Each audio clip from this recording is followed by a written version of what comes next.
I want you to imagine a completely bizarre task for a second. Picture yourself sitting on the edge of your bed. You're getting dressed, and someone tells you that you have to put your shoes on before your socks. Right.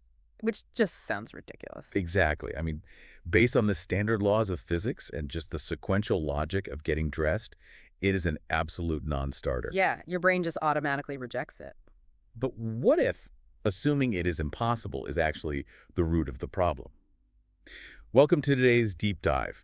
Today we are looking at two translated essays by a writer named Shuifeng. And these were edited by Kinyu, right? Yes, edited by Kinyu. And the essays argue that this exact assumption of impossibility is a massive cognitive trap. And it's one that extends way beyond getting dressed. No, absolutely. It leaks into how we solve problems, how we view relationships, and really how we define success in our lives. So the two essays we are synthesizing today are How to Put on Shoes Before Socks and Questioning Effort. And I am super excited because this deep dive is going to completely flip the script on how we approach problem solving and really our cultural worship of hard work. It really is. Our goal today is to look at these writings and understand how breaking out of rigid cognitive boundaries can just totally redefine our daily lives and our intrinsic motivations. But, okay, I'm not going to let you off the hook that easily. Before we get into the deep philosophy of cognitive boundaries, how do you physically put a shoe on before a sock? Fair question. Because we can't just say, think differently without explaining the actual mechanism of solving the riddle. Right, right. Well, the mechanism requires you to change the definitions of the variables involved. So we automatically assume a shoe must go on a foot, right? Yeah, because it's a shoe. And we assume a sock must go on that same foot directly against the skin. But what if you put the shoe on your left foot and the sock on your right foot? Oh, wow, okay. Or, what if you put the shoe on your hand and the sock on your foot? Or what if you are using an oversized, specialized thermal sock designed to be worn over the exterior of a hiking boot? So you're basically changing the rules of engagement. Exactly. The impossibility only exists if you strictly define shoe, sock, put on, and the sequential timeline in the very rigid standard way society taught you to. So the riddle isn't actually about footwear at all. It is actually item number 5 in Shuifeng's broader piece called 18 Items of Unconventional Thinking. Yes, it is an exercise. Right, an exercise in taking off the restrictive lenses we use to view the world. He uses it to introduce this philosophical tool. He says that whenever we look at any phenomenon, we shouldn't just look at the 2 or 3 obvious choices. Which is what we almost always do. We do. But he proposes that we should assume there are exactly 64 possibilities for every single scenario. The 64 possibilities concept is it's a fascinating mental framework. It forces this mechanical shift in the brain. Wait, exactly 64. Well, it's a structural mandate. When you are stuck on a problem, you are usually choosing between option A and option B, right? Yeah, do I quit my job or stay at my job? Right. But by mandating that there are 64 potential avenues, you are forced to start manipulating the variables, just like with the shoe. You have to start altering the context, the scale, the perspective. The timeline, resource allocation, all of that. Exactly. Limiting ourselves to familiar knowledge renders so many problems seemingly unsolvable. And Shuifeng scales this up really rapidly in the essay. I mean, he moves from getting dressed to massive, sweeping societal examples. Yeah. He asks why human relationships have to just be categorized as rich versus poor or friend versus foe. Or acquaintances versus strangers, yeah. Right. And he uses these massive global structures as neutral test subjects to prove his point. Like, he points out that we constantly frame human society's survival as a strict choice between capitalism and socialism. Or we assume a singular communist future. And he talks about international relations too, right? Yes, he says we assume U.S.-China relations only have 2 settings, cooperation or confrontation.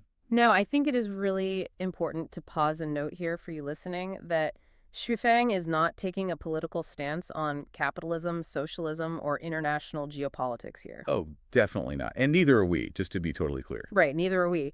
He is simply using these massive, highly charged global structures to impartially demonstrate how deeply ingrained binary thinking is in our cultural framework. Yeah, he's just using them as examples. Exactly.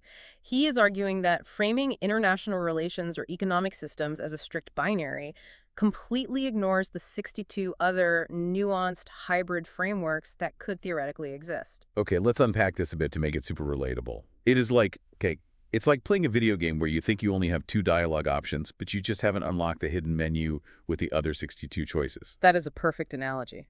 It's like we are trying to paint a masterpiece, but we are convinced the only colors that exist are black and white.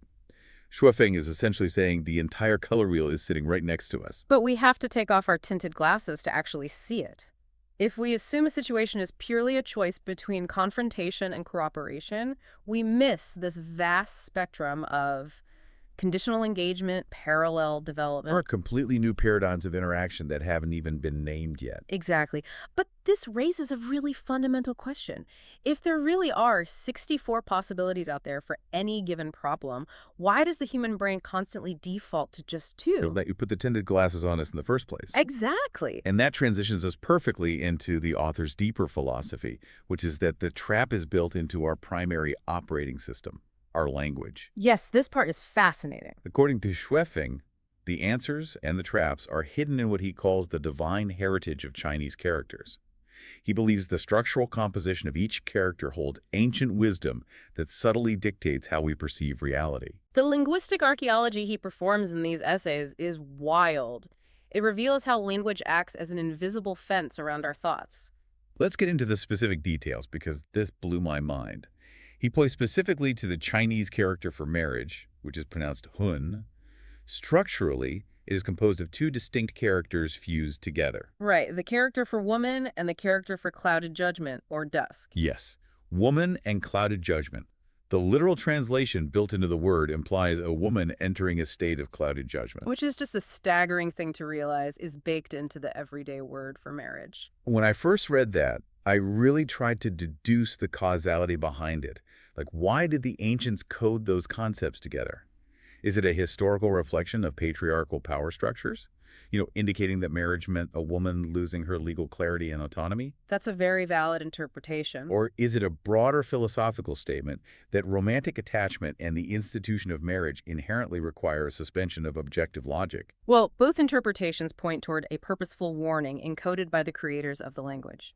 The ancients seem to be suggesting that the formal institution of marriage involves an inherent loss of clarity. And he contrasts this, right? Yes, he contrasts this sharply with another common character, the word for good, pronounced a. This character is formed by placing the character for woman directly next to the character for man or child. So the language structurally symbolizes the natural harmonious union of a woman and a man as the very definition of what is good. The philosophical synthesis he draws from placing these two characters side by side is brilliant. If the natural union of a man and a woman is good, but the formalized institution of marriage inherently requires clouded judgment. It totally forces you to question our societal structures. Exactly. Is the rigid, formalized contract of marriage the only way to experience the goodness of that union? The language itself suggests that formalizing the union might actually compromise its fundamental goodness. So, what does this all mean? If our language is secretly hiding these subtle warnings about marriage and goodness, what is the author leading us toward? He is proving that everyday words might carry entirely different and sometimes more sinister weights than we realize. Which sets up his ultimate target in the second essay, Yeah. the word effort. Yes.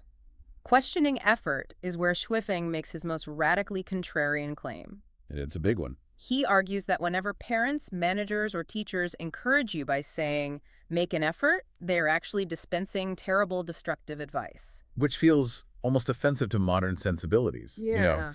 We live in a world built on Napoleon Hill's success philosophy, like the grandfather of modern hustle culture.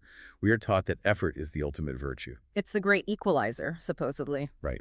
But Shuofeng shares this personal anecdote about suffering a massive loss after subscribing to that exact success philosophy.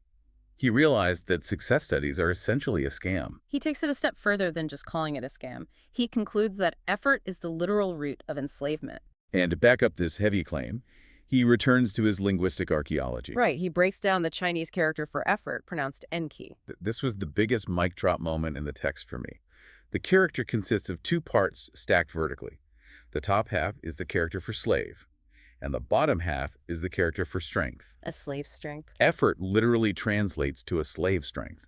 That fundamentally changes the framing of the entire concept. It really does. We treat effort as this noble exertion of willpower, but if it translates to a slave's strength, It implies a total lack of autonomy. It implies you are exerting energy under the compulsion of an external force, rather than an internal drive. That literal translation forces the author's argument into focus. Effort, by this definition, means suppressing your innate nature to toil for a goal you do not intrinsically desire, Like applying a slave strength to study a subject you hate because society says it pays well. or networking at events you despise because some success guru told you it's required. The text explicitly states, slave masters never exert effort. The master follows their will. The slave applies the effort. Okay, here's where it gets really interesting, but I have to push back a little bit on the absoluteness of this. Sure, go ahead. What about people who achieve undeniably great, insanely difficult things, but the process is miserable? Take an Olympic swimmer. They might hate waking up at 4 a.m. They might hate the freezing water. Their muscles are screaming in pain. Right, they are exerting immense physical energy. Every single day. Are they just a slave to the pursuit of a medal? Are they just lazy if they don't want to do it? Or is there another driving force where effort can be a tool for greatness? That is a crucial distinction, and Zhising anticipates this pushback by drawing a really bright line between macro passion and micro friction. Macro passion and micro friction. Okay. Yes. For the Olympic swimmer, if the overarching macro desire to master the water and achieve the pinnacle of the sport is entirely intrinsic, then the 4 a.m. wake-ups are not effort in the linguistic sense of a slave's strength. Because it's coming from inside them. Exactly. They are the accepted friction of a chosen passion. However, if that swimmer is only in the pool because their parents demand it, or because their self-worth is entirely tied to external validation, Then yes, they are operating purely on a slave's strength. exactly. The pain is not a byproduct of passion. It is the entirety of the experience. So the defining metric isn't the presence of difficulty. It is the origin of the mandate. Is the mandate internal or is it external? Precisely. And to illustrate what intrinsic drive looks like when it masquerades as hard work, Xue Feng gives several vivid examples.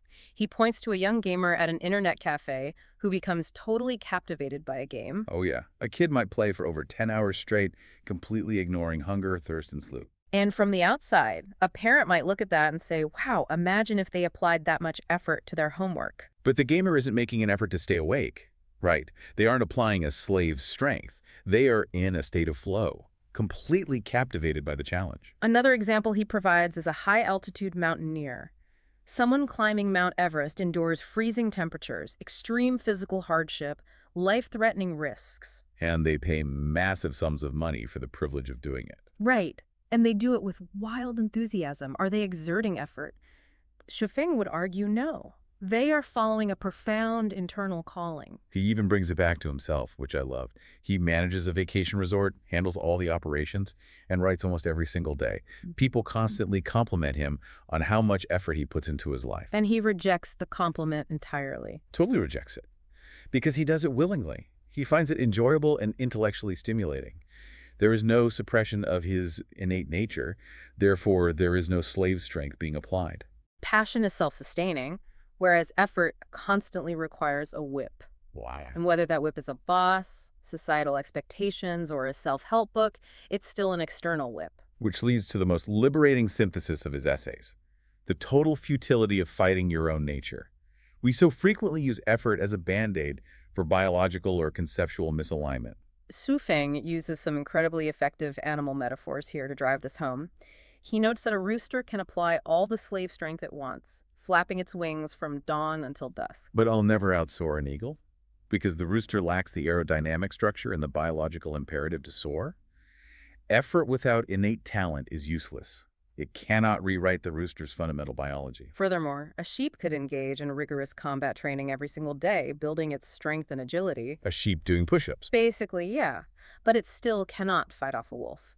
The sheep's nature is prey. The wolf's nature is predator. The application of effort against one's own nature is not just useless, it is actively destructive. He grounds this in a really modern context by bringing up Jack Ma, the billionaire founder of Alibaba.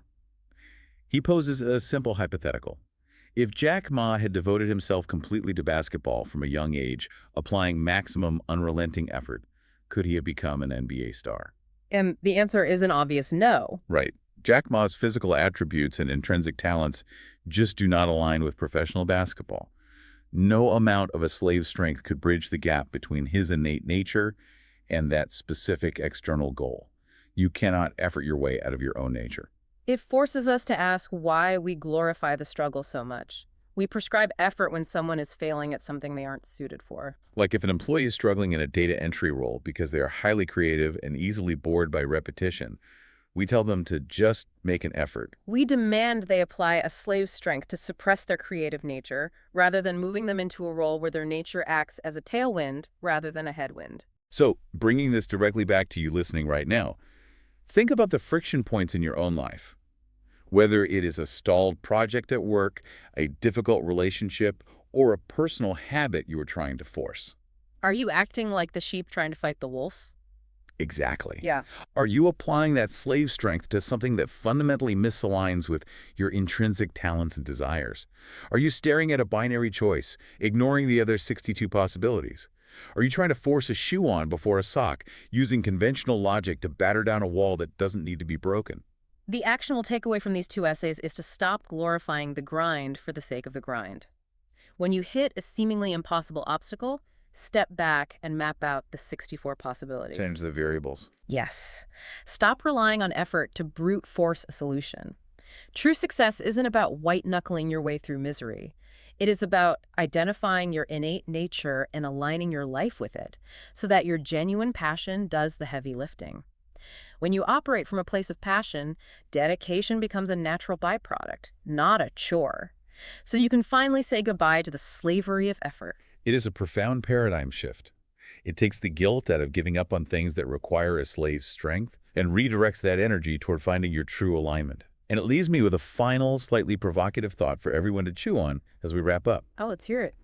If language shapes our reality so deeply, if a common concept like effort secretly programs us to accept the role of a slave toting a burden, what other everyday words in our native languages are doing the exact same thing? That's a great question. For instance, the English word mortgage literally derives from Old French meaning death pledge. Wow, death pledge. Right. What other everyday words are secretly programming us to accept artificial boundaries, tricking us into binary choices, and making us believe that putting our shoes on before our socks is impossible? Yeah, It is something to keep in mind the next time you find yourself stuck on a problem. definitely. Stay curious, throw away the tinted glasses, and start looking for those 64 possibilities. We will catch you next time.